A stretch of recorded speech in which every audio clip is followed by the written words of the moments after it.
সম্মান নষ্ট করতে না চাইলে এই 4টি জায়গায় চুপ থাকুন। পরে বুঝতে পারবেন যে আপনার সিদ্ধান্তই সঠিক ছিল।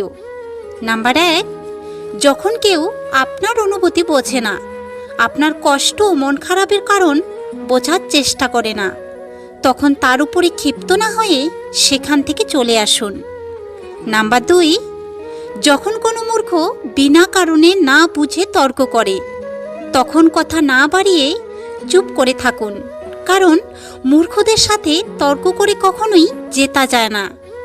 নাম্বার 3, নিজের পারিবারিক ঝগড়ার কথা কখনোই কাউকে বলতে যাবেন না, কারণ অনেকে সেগুলিকে নিয়ে হাসি তামাশা করে আপনাকে খোঁটা দিতে পারে।